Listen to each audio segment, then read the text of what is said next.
Niphad education and social फाउंडेशनच्या वतीनं गुणवंत विद्यार्थी, पालक व शिक्षकांचा गौरव सोहळा उत्साहात पार पडला.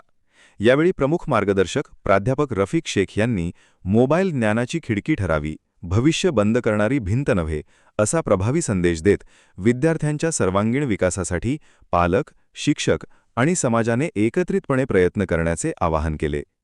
कार्यक्रमाचे अध्यक्ष राजेंद्र थोरात यांच्यासह गुलाबराव टकले, साहेबराव बर्डे, सुरेश धारराव, पत्रकार संतोष गिरी, अविनाश बागडे, धोंडीराम काळे, दयानंद कवडे, वामन जाधव, अशोक पाणघवाणे, दिगंबर पाटील, अशोक कुशारे महाराज, कुंदे सर, किरण पाणघवाणे आणि विविध क्षेत्रांतील मान्यवर यावेळी उपस्थित होते.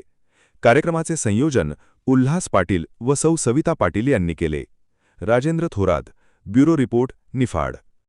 कोणामध्ये चालत असताना तुम्हा आम्हाला कोणाचं जर आपल्या डोळ्यासमोर आदर्श असेल तर नक्कीच आपण चांगले करू. कारण की तुम्हाला सांगतो निफाडमध्ये अल्पावधीत प्रसिद्धीसाठी पावलेले आदरणीय आमचे उल्हास पाटील अर्थात राम रामेटी रामेटी रमे रामे मनोरमे सहज राम ततुल्यम राम नाम रामने.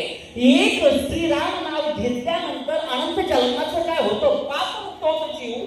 तर या नावाचं नाव श्रीराम ठेवलंय. हे तुमचं आमचं भाग्य आहे.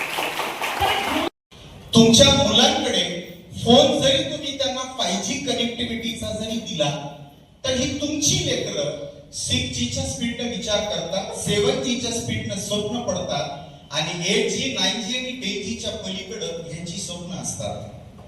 आमचा एक सगळ्यात मोठा एक प्रश्न आहे की ही मिलेनियम पिढी या असलेल्या समस्या निर्माण होणार आहे.